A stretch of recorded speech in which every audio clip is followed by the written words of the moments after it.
بسم الله الرحمن الرحيم. الحمد لله نحمده ونستعينه ونستغفره ونؤمن به ونتوكل عليه ونعوذ بالله من شرور أنفسنا ومن سيئات أعمالنا. من يهده الله فلا مضل له ومن يضلله فلا هادي له. ونشهد أن لا إله إلا الله وحده لا شريك له.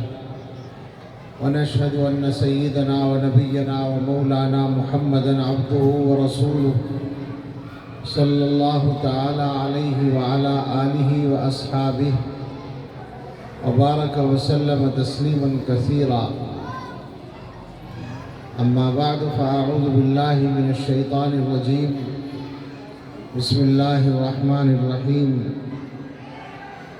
يا أيها الذين آمنوا قوا أنفسكم وأهليكم نارا وقودها الناس والحجارة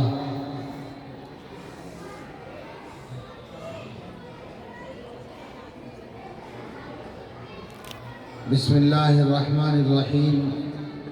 إنه من يتق ويصبر فإن الله لا يضيع أجر المحسنين. صدق الله العظيم. عن عبد الله بن عباس رضي الله عنهما قال كنت خلف النبي صلى الله عليه وسلم فقال يا غلام إني أعلمك كلمات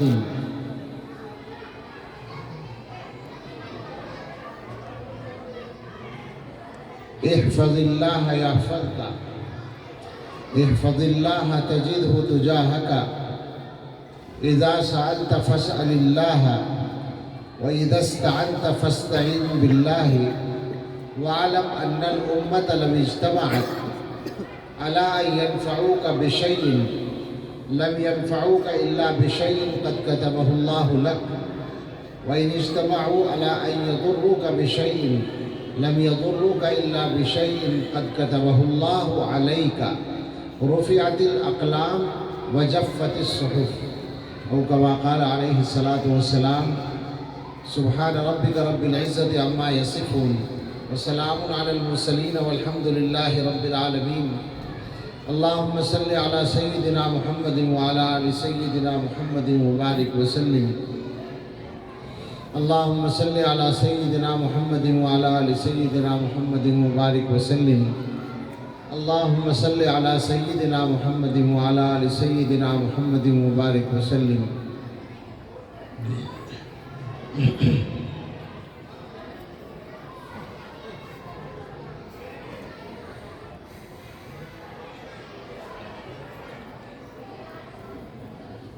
آج کا یہ پروگرام ایک تعلیمی ادارے کا ہے جو قرآن کریم کی تعلیم دینے کا کام کرتا ہے. ناظم جلسہ جو بہت شاندار مقرر بھی ہیں جناب مولانا مفتی محمد قاسم صاحب، انہوں نے جلسے کے مقاصد اور مدرسے یا مکتب کی کارگزاری کی طرف بہت اچھے انداز میں توجہ بھی دلائی. مگر جب یہ لوگ ہمارے جوان جب زیادہ شاندار خطیب ہوتے ہیں تو مردوں میں بھی جان ڈالنے کی کوشش کرتے ہیں. میرے ساتھ بھی انہوں نے اچھے خاصی زیادتی کر ڈالی جس کی میں امید نہیں کر رہا تھا. میرا خیال یہ تھا کہ کچھ میرا خیال کریں گے، مگر کیا کریں. ٹھیک ہے، تھوڑی سی بات کرنی ہے، تقریباً 40 منٹ 45 منٹ کے اندر. اور اس کا بھی شکریہ، اس بات پر بھی شکریہ ادا کرتا ہوں منتظمین کا کہ مجھے پہلے فارغ کرنے کا فیصلہ کر دیا، مجھے آسانی ہو گئی. میرے بعد بھی ایک صاحب کا بیان ہوگا اور وہ بہت باصلاحیت عالم ہیں، معلومات اور خطاب دونوں اعتبار سے وہ بہترین خطیب اور مقرر بھی ہیں اور بہت اچھے مدرس بھی ہیں. امروہہ میں جامع مسجد امروہہ کا جو مشہور ادارہ ہے، قدیم اور بڑا ادارہ، اس کے بہت اچھے استاذ ہیں حضرت مولانا مفتی رفاقت حسین صاحب، آپ ان کا بیان بھی سن کر جائیں۔ میں سوچ رہا تھا کہ کیا بیان کروں، تیاری کر رہا تھا بیٹھا ہوا، ایک چیز کی طرف انہوں نے بھی توجہ دلا دی، اور وہ چیز ایسی ہے کہ توجہ دلانا تو اس وقت ان کی طرف سے ہوا، مگر میرا خیال ہے مہینے بھر میں نے 50 بیان کیے ہوں گے اس مہینے میں، شاید ہی کسی بیان میں وہ بات نہ آئی ہو، اس لیے کہ وہ اس زمانے کی سب سے بڑی ضرورت ہے۔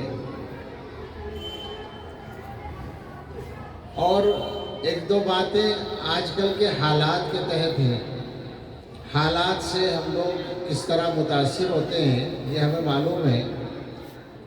حالات جو وقتی حالات ہیں ان سے ہم پریشان بھی ہوتے ہیں، مایوس بھی ہوتے ہیں، اور جو کرنے کے کام ہیں وہ کرنے کی طرف ہمارا دھیان نہیں جاتا۔ تو یہ 2-3 باتیں گفتگو میں آئیں گی، بات وہیں سے شروع کریں گے جہاں سے کرنی چاہیے۔ آیت پڑھی ہے اور اس آیت میں اللہ تعالیٰ نے مسلمانوں کو ان کی ایک ڈیوٹی بتائی ہے، ایک ذمہ داری بتائی ہے، اور کہا جا سکتا ہے کہ وہ سب سے بڑی ذمہ داری ہے۔ یوں تو ہر انسان کچھ نہ کچھ ذمہ داریاں پوری کرتا ہے، خاص طور سے اپنی اولاد کے لیے اور گھر والوں کے لیے آدمی اپنی ذمہ داریاں طرح طرح کی پوری کرتا ہے۔ گھر بار کا بھی انتظام کرتا ہے، کھانے پینے کا بھی نظم کرتا ہے، کپڑے کا بھی کرتا ہے، بچوں کی تعلیم کا بھی کرتا ہے، اور جو بھی ضروریات ہیں گھر میں ان سب کا انتظام ایک آدمی کرتا ہے، اور اس میں مسلمان کی غیر مسلم کی قید نہیں ہے، سب کرتے ہیں۔ مگر مسلمانوں کی اللہ تعالیٰ نے ایک ڈیوٹی مقرر کی ہے، وہ ان کی ساری ذمہ داریوں سے بڑھ کر ہے، اور میرا خیال یہ ہے کہ کسی بھی مسلمان کو اس ڈیوٹی کے ضروری ہونے میں کوئی شک نہیں ہو سکتا، اور وہ اگر اللہ کے الفاظ ہی کا ترجمہ کر دیں تو بات سمجھ میں آ جاتی ہے۔ اللہ تعالیٰ فرماتے ہیں، اے ایمان والو، اپنے آپ کو اور اپنے گھر والوں کو اس آگ سے بچاؤ جس کا ایندھن انسان اور پتھر ہے، یعنی جہنم سے بچاؤ۔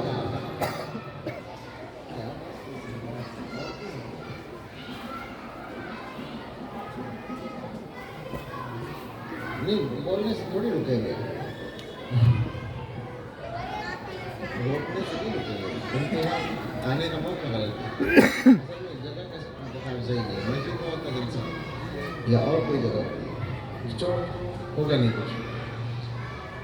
جہنم سے بچانا، آپ سوچیں اگر دنیا میں کوئی آدمی یوں کہے کہ دیکھو آپ کے گھر کے پاس آگ آ رہی ہے، جو لوگ بڑی عمر کے ہیں ان کو یاد ہوگا، بلکہ اس زمانے میں بھی کبھی کبھی حادثہ ہوتا ہے، آگ لگ جاتی ہے کہیں، تو آگ لگنے کے بعد جو قریب کے گھر والے ہوتے ہیں وہ سب پریشان ہو جاتے ہیں اور اپنے گھروں کو بچانے کی فکر کرتے ہیں۔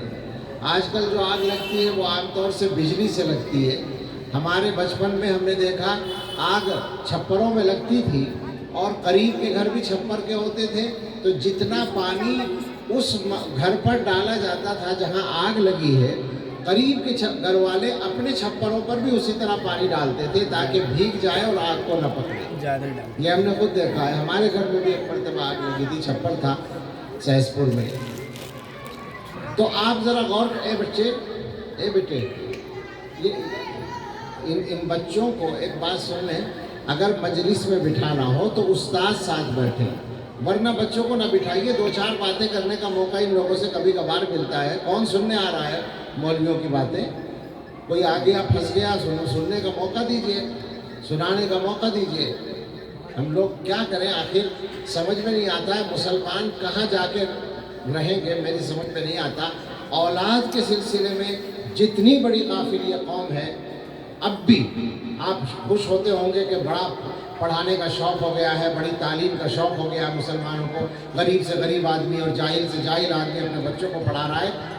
میں مانتا نہیں اس بات کو کہ آپ کو اپنے بچوں کی تربیت کے بارے میں کوئی بہت بڑی ذمہ داری پیدا ہو گئی، معاف کیجیے گا، سخت بات بولنے کو جی نہیں چاہتا، مگر اس زمانے میں تکلیف اتنی ہے، اتنی تکلیف ہے غفلت سے کہ سخت ہو جاتی ہے بات۔ کوئی ہے تیار اپنے بچوں کو انسانیت سکھانے کے لیے؟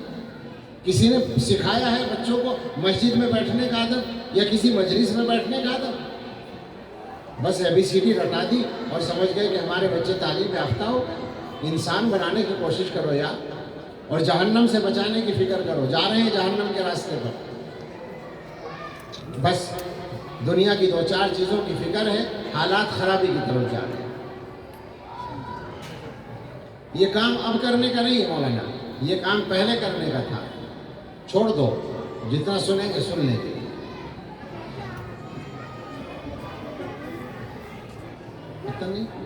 ہاں، تو اب اگر آپ سے کوئی آدمی کہے کہ پڑوس میں آگ لگ گئی ہے، اپنا گھر بچانے کی فکر کرو، تو بتائیے آپ کیا کریں گے؟ ہاتھ پر ہاتھ رکھے بیٹھے رہیں گے؟ ایک دم اٹینشن ہو جائیں گے آپ صاحب، اٹھ کے سارا گھر دوڑ پڑے گا پانی تلاش کرنے کے لیے، یا جو بھی کچھ اس کو بجھانے کے لیے آج کل گیس وغیرہ ہوتی ہے اس کی تلاش کے لیے کھڑے ہو جائیں گے کہ بھئی ہمارے گھر تک آگ نہ آ جائے۔ لیکن اللہ تعالیٰ نے جس آگ کا ذکر کیا ہے اس کے سامنے یہ آگ کوئی حیثیت نہیں رکھتی، آگ تو بجھ جاتی ہے تھوڑی دیر کے بعد، اور وہ جہنم کی آگ ہمیشہ جلے گی، اور اس میں جلنا دنیا کی آگ سے کہیں زیادہ مصیبت ہوگا۔ اور آپ سوچیں ذرا کہ جس اولاد کے ایک سوئی لگنے سے آپ کو تکلیف ہوتی ہے، اس کا جہنم میں جلنا آپ کو اچھا لگے گا؟ اس کے لیے تیار ہیں؟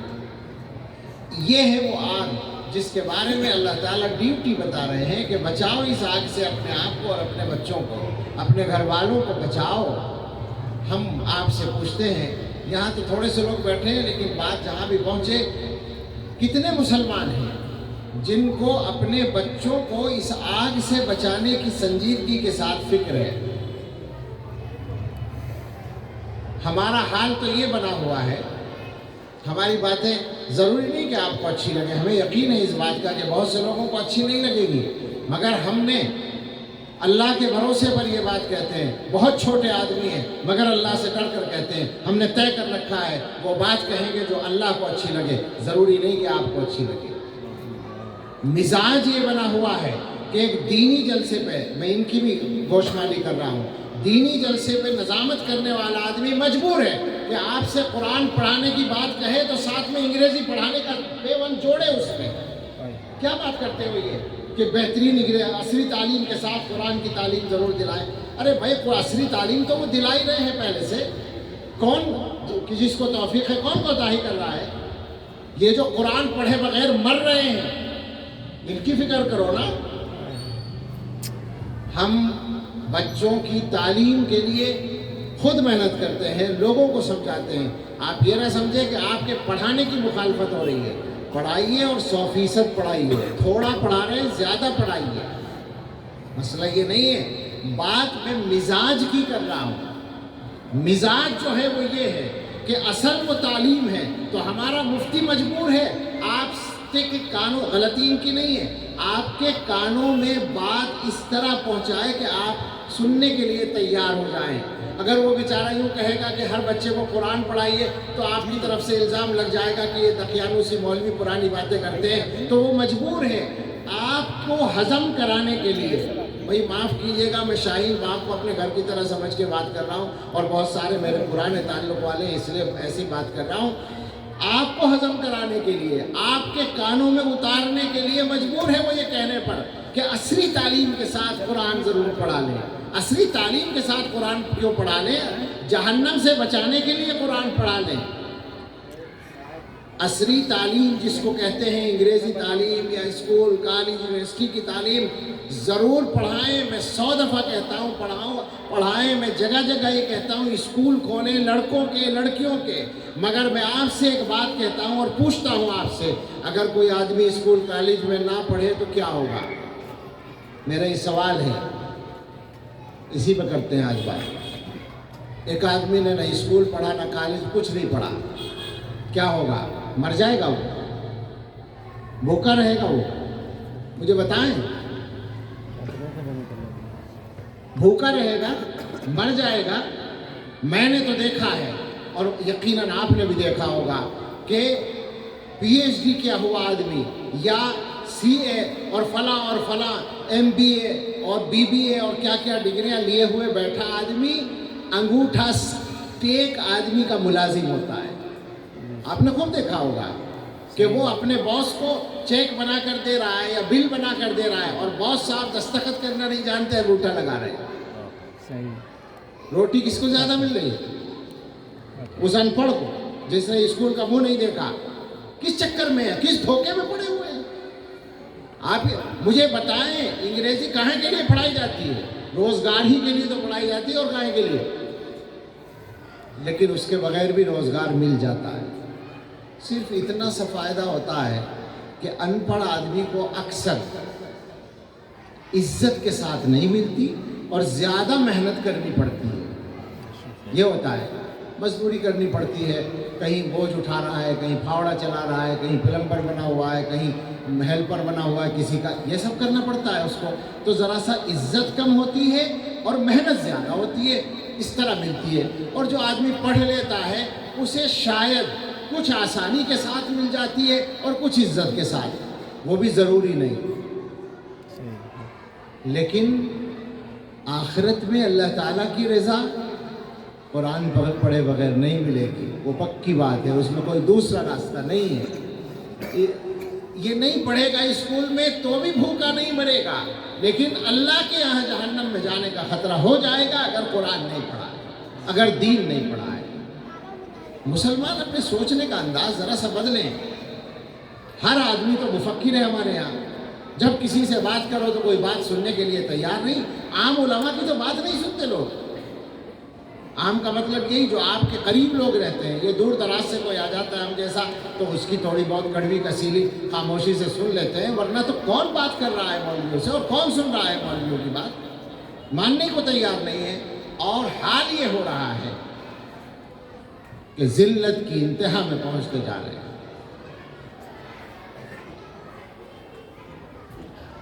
ہم اچھے سے کپڑے پہن کر خوش ہو جاتے ہیں، آپس میں ایک دوسرے کی تعریفیں کر کے خوش ہو جاتے ہیں۔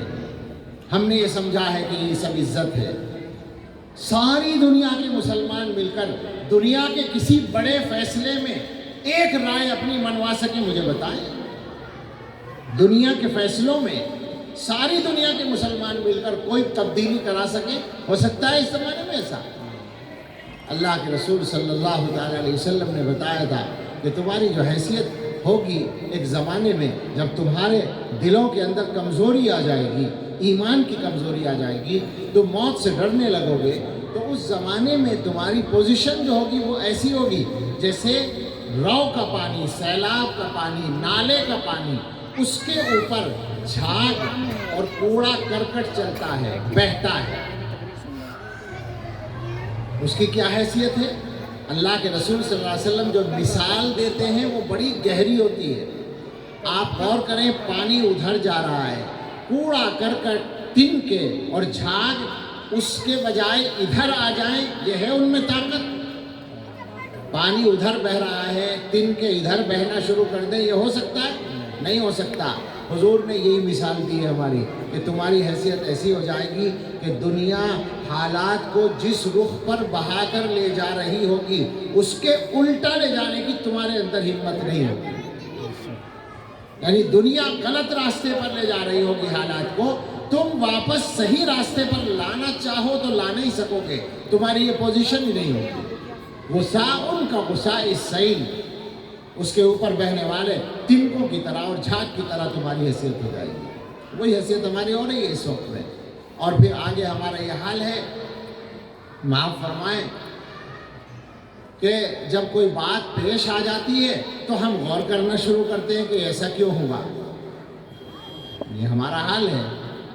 جب غور کرنے کا وقت ہوتا ہے تو ہم لڑتے رہتے ہیں آپس میں، اور ہر ایک دوسرے کو نصیحت کرتا ہے، اپنے بارے میں غور کرنے کے لیے کوئی تیار نہیں ہے۔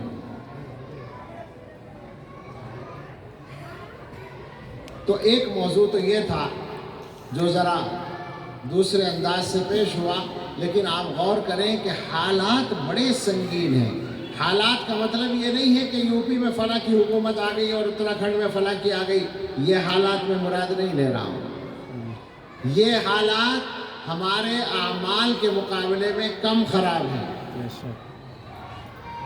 بلکہ مجھے تو اب ایک دوسرا رخ نظر آ رہا ہے، بہت کھول کے میں نہیں کہوں گا، لیکن ہندوستان میں ایک رجحان بنتا نظر آ رہا ہے۔ میں نے لوگوں سے باتیں کی ہیں اس موضوع پر۔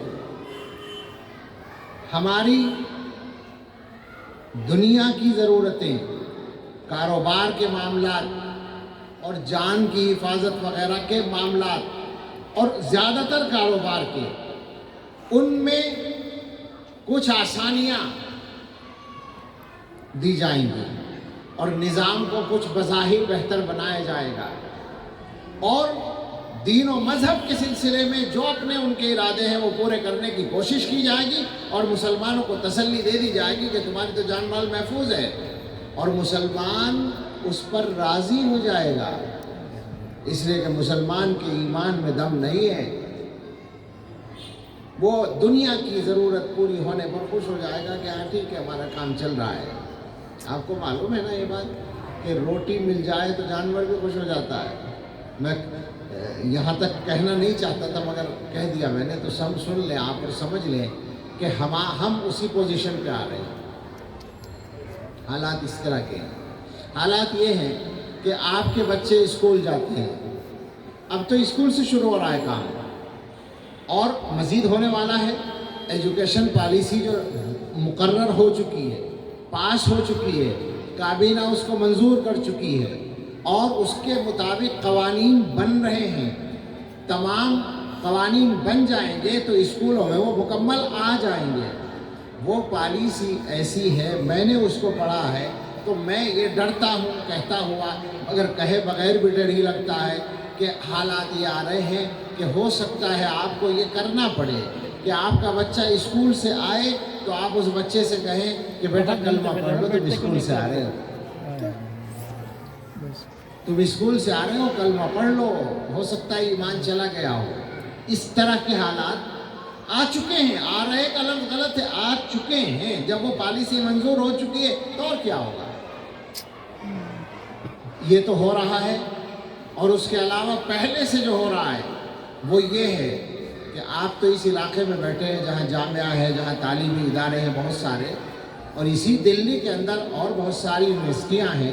آپ چلے جائیں ذرا سا کبھی جائزہ لے لیں، جا کر جے این یو میں چلے جائیں، ڈی یو میں چلے جائیں، اور دوسری یونیورسٹیوں میں چلے جائیں، تو آپ کو پتہ چلے گا کہ وہ جو اعلیٰ تعلیم تک آپ کے بچے پہنچ رہے ہیں یا کسی کے بھی، ان میں سے ایک اچھی خاصی تعداد ایتھسٹ ہو کے واپس آ رہی ہے، ملحد ہو کے، خدا اور مذہب کا منکر بن کے۔ آپ کو واسطہ پڑ رہا ہوگا، اس علاقے میں ایسے لوگ مل جائیں گے آپ کو۔ یہ ہو رہا ہے، یہ ہو چکا ہے۔ بہت سے ان میں ایسے ہیں جن کا بیک گراؤنڈ ہندو ہے، عیسائی ہے، لیکن ایک خاصی تعداد جو نہیں ہونی چاہیے ایک بھی، وہ تعداد مسلمانوں کی بھی ہے۔ مسلمانوں کے بچے بھی باقاعدہ، اور میں ذاتی طور پر جانتا ہوں، میں سنی سنائی نہیں کہہ رہا، مجھے ذاتی طور پر معلوم ہے، بعض دیندار گھرانوں کے بچے بھی ملحد بنے ہیں۔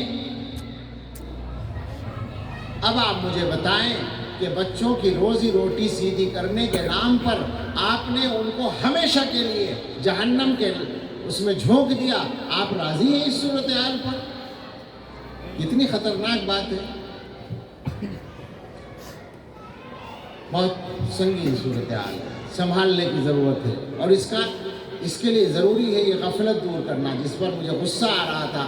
سچی بات یہ ہے کہ مسلمانوں کی غفلت میں تو ہر معاملے میں چل رہی ہے، مگر اولاد کے معاملے میں جو اکثر مسلمانوں کی غفلت ہے وہ بالکل ناقابل معافی ہے۔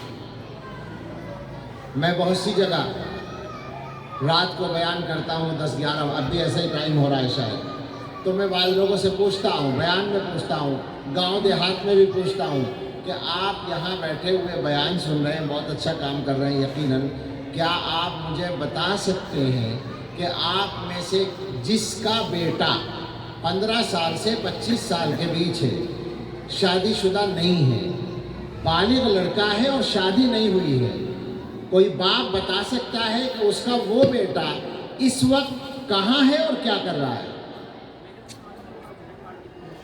آپ بتائیں، سوچیں میرا سوال غلط تو نہیں ہے؟ اکثر باپ یہ نہیں بتا سکیں گے کہ میرا بیٹا اس وقت کہاں ہے اور کیا کر رہا ہے۔ باپ کو تو اس دن عقل آتی ہے جب بیٹا رات کے 1 بجے یا 2 بجے گھر میں آتا ہے اور ابا سے دروازہ کھولنے کو کہتا ہے، یا ابا پہلے ہی سے جاگ رہے ہوتے ہیں اس کے انتظار میں اور وہ جھومتا ہوا نشے میں آتا ہے، یا اس کے چہرے سے کسی اور گناہ کے آثار نظر آتے ہیں، تو باپ کو عقل آتی ہے کہ بیٹا بگڑ گیا ہے۔ تو بیٹا ایک دن میں نہیں بگڑا ہے، آپ کی غفلت نے بچپن سے اس کو بگاڑا۔ کہاں ہے مسلمان؟ کیا کر رہے ہیں آخر؟ بچوں کے سلسلے میں اس غفلت کی گنجائش کیا ہے؟ آپ مجھے بتائیں، بچے بہت سے گھروں کے مسجد میں آتے ہیں، کسی بچے کو آپ نے سکون سے کھڑے ہوئے دیکھا ہے مسجد میں؟ یہ تو ہوتا ہے کہ بچہ جب مسجد میں شور کرتا ہے تو آپ میں سے کئی آدمی اس کو ڈانٹنے کے لیے کھڑے ہو جاتے ہیں۔ یہ ایک دوسری غلطی ہوتی ہے۔ جیسے یہاں ہو رہا تھا، میں نے منع کیا، بچہ ہے وہ، اس کو سکھایا نہیں گیا تو وہ اپنی حرکتیں کرے گا۔ اب آپ اس کو یہاں کھڑے ہو کر ڈانٹیں گے تو یہ آپ کی دوسری غلطی ہے۔ مسجد میں آپ زور سے ڈانٹیں گے، دوسری غلطی کر رہے ہیں۔ پہلی غلطی جو تھی وہ یہ تھی کہ آپ نے گھر میں سے مسجد میں بھیجنے سے پہلے اس کو مسجد کا ادب نہیں سمجھایا، نہیں سکھایا، اس کی عادت نہیں ڈالی۔ کرنے کا کام یہ تھا۔ تو بھائیوں، بچوں کو سنبھالیے۔ قوا انفسکم واہلیکم نارا وقودھا الناس والحجارہ، بچاؤ، اپنے آپ کو بھی بچاؤ اور اپنے گھر والوں کو بھی بچاؤ جہنم سے۔ یہ مسلمان کی نمبر 1 کی ڈیوٹی ہے۔ اپنے حصے کے کام جب تک ہم نہیں کریں گے، ہمارے حالات ٹھیک نہیں ہو سکتے۔ حالات ہمارے ہیں نا، تو ہمیں کچھ کرنا پڑے گا ٹھیک کرنے کے لیے، اور اس کا طریقہ یہ ہے کہ ہم اپنے آپ کو ٹھیک کریں اور اپنے بچوں کو ٹھیک کریں، اپنی نسلوں کو ٹھیک کریں۔ جو بگاڑ آ رہا ہے وہ عام طور پر ہم لوگوں کی غفلت کا نتیجہ ہوتا ہے۔ ایک اور قصہ جس کو سب جانتے ہیں، یہ جو بین المذاہب شادیوں کا قصہ ہے، غیروں کے بچوں کے ساتھ بچیوں کی شادیاں اچھی خاصی تعداد میں ہو چکی ہیں 2-4 سال کے اندر۔ پتہ نہیں اتنی تعداد ہے یا نہیں جو بعض حضرات نے بیان کی ہے، لیکن بہرحال ایک بھی ہوتی تو مسلمانوں کے لیے غلط تھا۔ سینکڑوں تو ہوئی ہیں، بلکہ ہزاروں تو ہوئی ہیں۔ کیوں ہوئی ہے؟ وہی غفلت، ماں باپ کی غفلت اولاد کی طرف سے۔ ماں باپ کو پتہ ہی نہیں ہوتا کہ میرا بچہ کالج میں پڑھنے جاتا ہے تو کالج کا صحیح ٹائم کیا ہے، وہاں پہنچنا کس وقت ضروری ہے اور بچہ کس وقت جا رہا ہے، اور وہاں کی چھٹی کب ہوتی ہے اور بچے کو وہاں سے گھر آنے میں کتنا ٹائم لگتا ہے اور اس کو اتنے بجے تک پہنچ جانا چاہیے۔ یہ کتنے ماں باپ کو پتہ ہے؟ مجھے بتائیں۔ آپ سوچیں گے کہ ہم نے تو گاڑی لگا رکھی ہے، ڈرائیور لے کے آتا ہے، گاڑی میں آ جاتے ہیں، صحیح ٹائم پر آ جاتے ہیں۔ اب میں کیا بتاؤں آپ سے، کیسے کیسے تجربے ہیں۔ آپ کو پتہ ہے کہ آپ کا بچہ گاڑی سے آتا ہے، میرے علم میں ایسے واقعات ہیں کہ اسکول سے نہیں، مدرسے سے، ایک شہر میں مدرسے سے ایک لڑکی گاڑی میں آتی تھی واپس، اور روزانہ وقت مقرر پر آتی تھی۔ ایک دن اس وقت پہ نہیں آئی، ماں باپ سمجھتے تھے وقت مقررہ پر آتی ہے۔ ایک دن دیر ہو گئی تو انہوں نے فون کیا مدرسے کے دفتر میں، انہوں نے کہا وقت پہ گاڑی چلی گئی، اس گاڑی میں وہ بچی بھی گئی ہے۔ تو پریشانی ہوئی ماں باپ کو۔ اب وہ کچھ دیر کے بعد پہنچی تو اس نے کوئی بہانہ کر دیا، لیکن باپ کو فکر ہو گئی۔ باپ نے ڈرائیور سے بات کی تو پتہ ہی چلا۔ میں یہ واقعہ سنا رہا ہوں تاکہ آپ کو سمجھ میں آئے کہ ذرا سی بھی غفلت کہاں کہاں شیطان کو موقع دیتی ہے۔ پتہ چلا کہ اس کو اپنے گھر آنے کے لیے جس چوراہے پر اترنا چاہیے وہ اس سے ایک چوراہا پہلے روزانہ اتر جاتی ہے۔ اب باپ کو تشویش ہوئی کہ ایسا کیوں ہوتا ہے، یعنی فرض کریں کہ جیسے 8 نمبر میں رہنے والی لڑکی 4 نمبر میں اتر جاتی ہے یا 5 نمبر میں اتر جاتی ہے، تو باپ وہیں کھڑا ہو گیا جہاں وہ اترتی تھی، تو اس نے دیکھا کہ ایک لڑکا پہلے سے کھڑا ہے، جیسے ہی وہ اتری تو وہ لڑکا بائک لے کے قریب آ گیا اور وہ اس کے ساتھ بیٹھ کے چلی گئی، اور تھوڑی دیر کے بعد وہ آ جاتی جیسا روزانہ آتی تھی۔ گھر والے سمجھ رہے ہیں کہ آنے کا ٹائم 4 بجے ہے، جبکہ وہ 3 بجے آ جاتی ہے اور 4 بجے تک اس کے ساتھ رہتی ہے۔ یہ ہوا، باپ کو غیرت آئی، اس نے وہیں پٹائی شروع کر دی۔ پھر گھر لے آیا، گھر آ کر جب ماں کو پتہ چلا کہ باپ نے وہیں پٹائی شروع کر دی تھی تو ماں نے باپ سے لڑنا شروع کر دیا۔ اگلے دن لڑکی مدرسے نہیں پہنچی تو مدرسے والوں نے فون کیا تو پتہ چلا کہ ماں باپ کا جھگڑا اتنا بڑھا کہ ماں نے مٹی کا تیل اپنے اوپر ڈال کے آگ لگا لی، اس کا جنازہ تیار رکھا ہے۔ یہ واقعہ پیش آیا میرے علم میں شہر کا نام نہیں بتاؤں گا، دور کی بات ہے، ہندوستان ہی کی ہے، مگر ایسا بھی ہوتا ہے۔ تو اتنی باریکیوں پر نظر رکھنے کی ضرورت ہے اس زمانے میں۔ بچے کے پاس موبائل ہے، آپ کو پتہ ہونا چاہیے موبائل کس چیز میں استعمال ہو رہا ہے، اس کا کس سے رابطہ ہے، فیس بک پر یا کسی اور ایپ پر وہ کس سے رابطہ رکھے ہوئے ہے، کس کا میسج آیا ہوا ہے، کس کو اس نے میسج کیا ہے۔ آپ اس کو پابند کریں کہ وہ آپ کے سامنے موبائل استعمال کرے، گھر والوں کے سامنے کرے، اکیلے میں جا کر نہ کرے، بستر پر لیٹ کر نہ کرے، اس کا پابند کرنا پڑے گا، اس کے علاوہ راستہ ہی نہیں ہے۔ دیکھیے صاحب، جینا ہے، اگر دنیا کے اندر جینا ہے صحیح طریقے سے اور آخرت کی مصیبت سے بچنا ہے تو محنت تو کرنی پڑے گی، کام تو کرنا پڑے گا، غفلت تو دور کرنی پڑے گی۔ جہنم سے گھر والوں کو اور اپنے آپ کو بچانا یہ ہماری سب سے بڑی ڈیوٹی ہے۔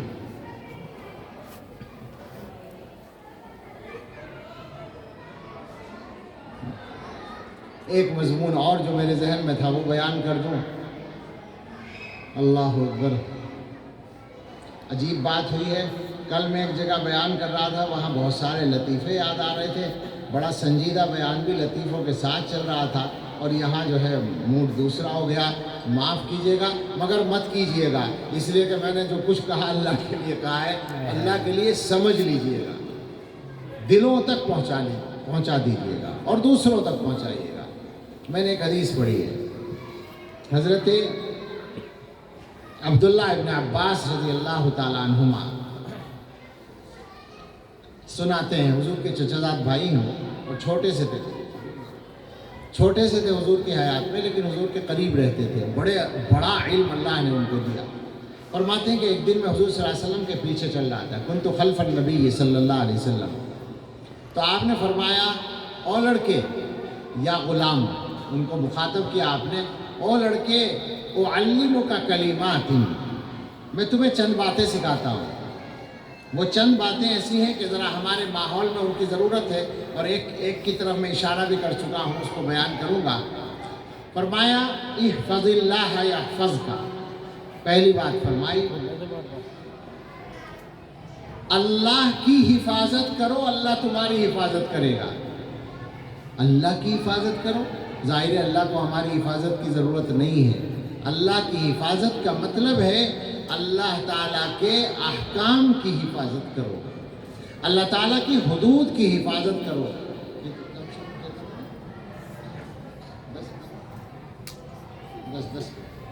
دس منٹ ہے، اللہ کی حدود کی حفاظت کرو، اللہ تعالیٰ نے جو حدیں مقرر کی ہیں ان سے آگے نہ بڑھو تو اللہ تعالیٰ تمہاری حفاظت کرے گا۔ آپ سوچیں، یہ لفظ ہے اللہ تمہاری حفاظت کرے گا۔ اتنے لوگ ہیں، ہم سارے کے سارے ہیں جو حفاظت کے لیے پریشان ہیں۔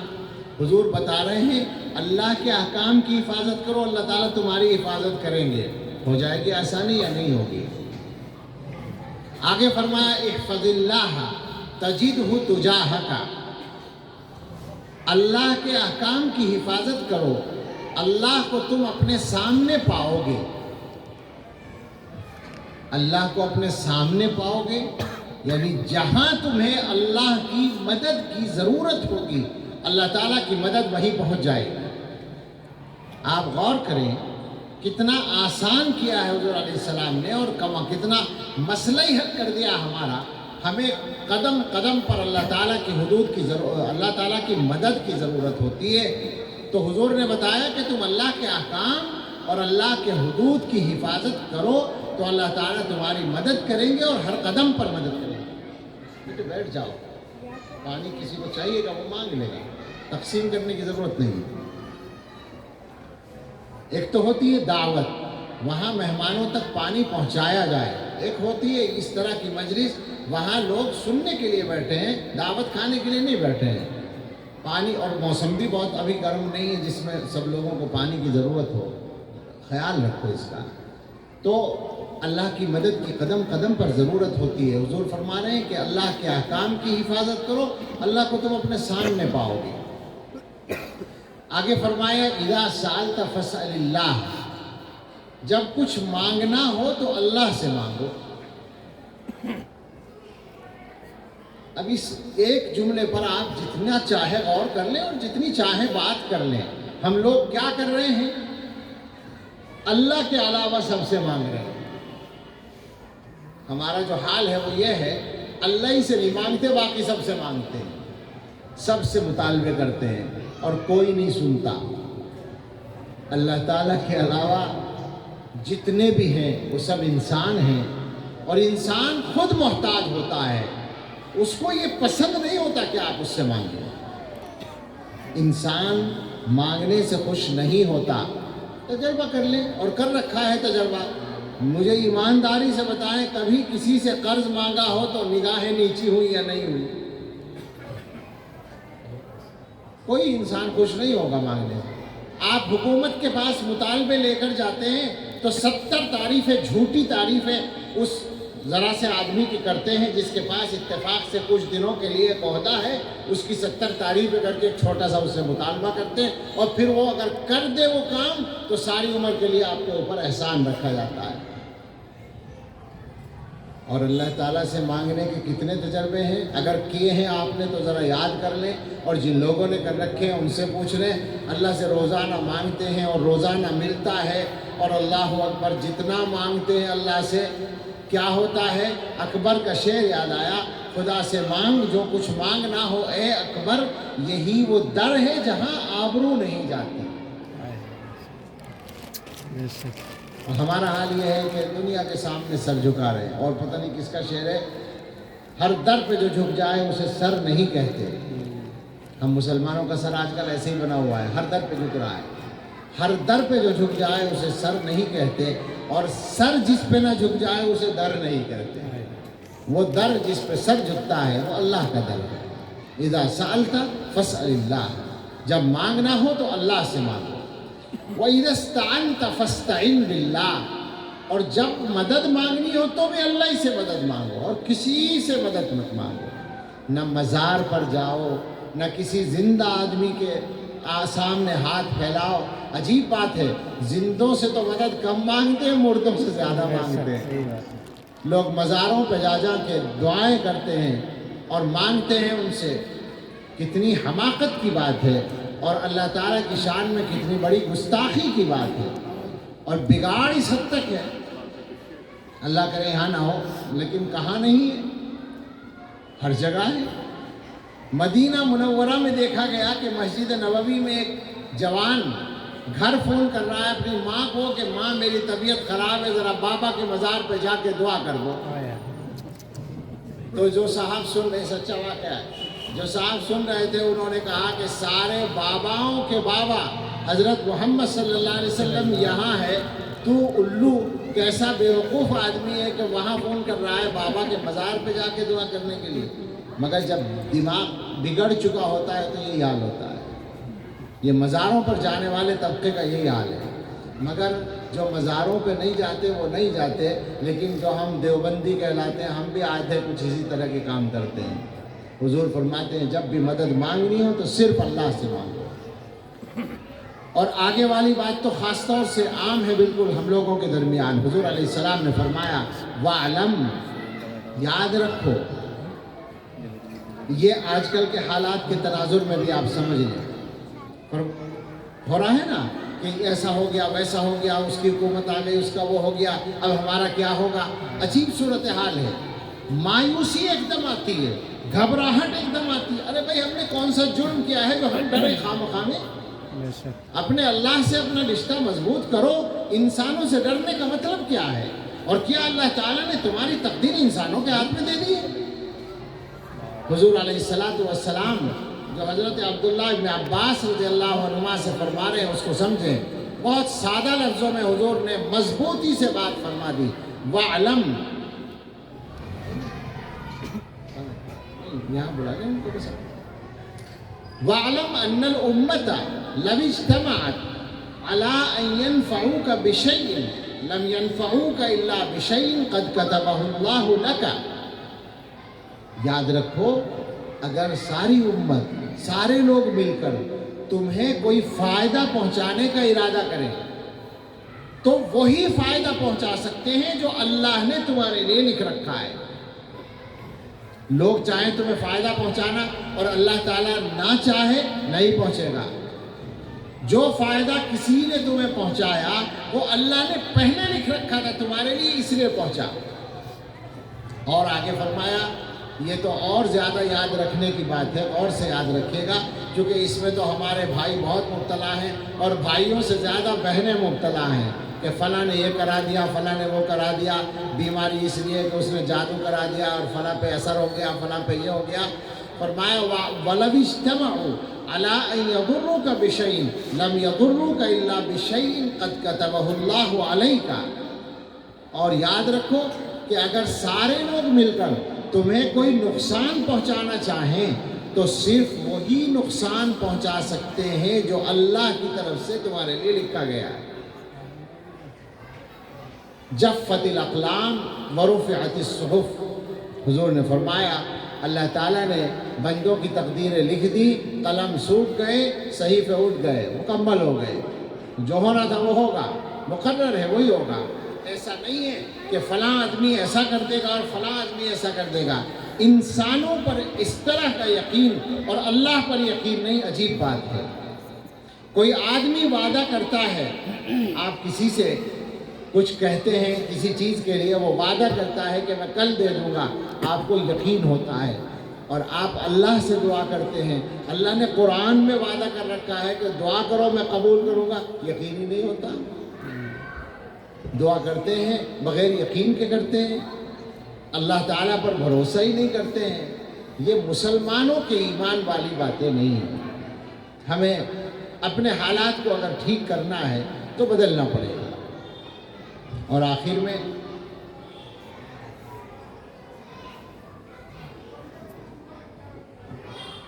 میں یہ بات بھی جو شروع ہی سے چل رہی ہے اور انہوں نے بھی اس پر توجہ دلائی تھی، مسئلہ دین سکھانے کا ہے، قرآن سکھانے کا ہے۔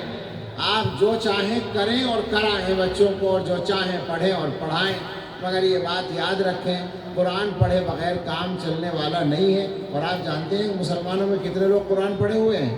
میں نے کوئی سروے نہیں دیکھا ہے، میرے علم میں تفصیل نہیں ہے، مگر قسم کھا کر اتنا تو میں کہہ سکتا ہوں کہ آدھے سے زیادہ لوگ قرآن پڑھے ہوئے نہیں ہیں۔ مسلمانوں میں 50% سے زیادہ لوگ یقینی طور پر، اور 50% ادھر ادھر جانے کی ضرورت نہیں ہے۔ اگر مجھے موقع ہوتا تو میں یہ گن کے بتا دیتا کہ آدھے سے زیادہ نکلتے ہیں جنہوں نے قرآن نہیں پڑھا ہوگا۔ میں صحیح کہہ رہا ہوں، یہی نکلے گا۔ اس دینی مجمع میں عام لوگوں کا کیا حال ہوگا وہ آپ سمجھ سکتے ہیں۔ جو بہت زیادہ دینی ماحول کے لوگ نہیں ہیں ان کا کیا حال ہوگا۔ اور جانتے ہیں آپ کیا معاملہ ہے؟ معاملہ یہ ہے کہ قیامت کے دن رسول شکایت کریں گے، وقال الرسول یا رب ان قوم اتخذوا هذا القرآن مہجورا۔ رسول کہیں گے اے رب میری قوم نے اس قرآن کو چھوڑ رکھا تھا۔ رسول کھڑے ہو کے شکایت کریں صلی اللہ علیہ وسلم، اللہ تعالیٰ سے شکایت ہو رہی ہے اور ہماری شکایت ہو رہی ہے، جواب بنے گا کوئی؟ نہیں بنے گا۔ تو اس لیے فکر کریں، بچوں کو قرآن پڑھانے کی فکر کریں۔ میں اپنی بات ظاہر ہے مجھے ختم کرنی ہے، پون گھنٹہ جو تھا وہ بالکل پون گھنٹہ پورا ہو گیا ہے اور ماشاءاللہ مولانا رفاقت صاحب آ گئے ہیں۔ میں اس لیے بات کو صرف اشارے میں کہہ رہا ہوں کہ ایمان کی حفاظت کے لیے قرآن کی تعلیم بنیاد کی حیثیت رکھتی ہے، اس کو ہمیشہ یاد رکھیے گا۔ یہ بات قرآن و حدیث سے بھی ثابت ہے اور تاریخ کے تجربوں سے بھی ثابت ہے۔ اس پر خاص دھیان دینے کی ضرورت ہے، اور ایسے ادارے، ایسے مدرسے، یہ مکتب بھی اسکول کے بچوں کو پڑھاتا ہے۔ یہ ہمارے زمانے میں ایک یہ انتظام جو چلا ہے، مجھے تو اس پر تعجب ہوتا ہے، لیکن میں جانتا ہوں کہ اللہ تعالیٰ اپنی کتاب کی حفاظت کے لیے طرح طرح کے انتظام کرتے ہیں۔ یہ جو اسکول کے بچوں کو قرآن پڑھانے کا سلسلہ ہے، ان مدرسے والوں کے پاس بچہ 1-1.5 گھنٹے کے لیے آتا ہے اور اسی وقت میں وہ اس کو قرآن پڑھا دیتے ہیں۔ یہ بڑی محنت کی بات ہے، اور یہ بہت بڑی کارگزاری ہے، بڑی کامیابی ہے۔ الحمدللہ یہ سلسلہ دنیا کے بڑے حصے میں چل رہا ہے۔ ہمارے ملک میں اکثر صوبوں میں اس طرح سے کام ہو رہا ہے، لیکن جتنے کام کی ضرورت ہے اتنا نہیں ہو رہا ہے۔ آپ اپنی آبادی کا اندازہ کر لیں، کتنے بچے ہیں اور مکتبوں میں کتنے بچے جا رہے ہیں قرآن پڑھنے کے لیے، تو پتہ چل جائے گا حقیقت کیا ہے۔ آدھے سے زیادہ یہاں بھی ایسے ہی مل جائیں گے جو نہیں پڑھ رہے ہوں گے۔ ایسے اداروں سے فائدہ اٹھانے کی کوشش کریں۔ ان کو مبارکباد پیش کرتا ہوں، مولانا عالم صاحب اور ان کے ساتھ جو بھی لوگ یہاں کام کر رہے ہیں، اللہ تعالیٰ ان کے کام میں برکت فرمائے اور آسانیاں دے، اور سارے مسلمانوں کو اللہ تعالیٰ صحیح راہ کو سمجھنے کی اور صحیح طریقے سے مضبوطی کے ساتھ اس کو اختیار کرنے کی توفیق عطا فرمائے۔ آمین۔ وآخر دعوانا ان الحمدللہ رب العالمین۔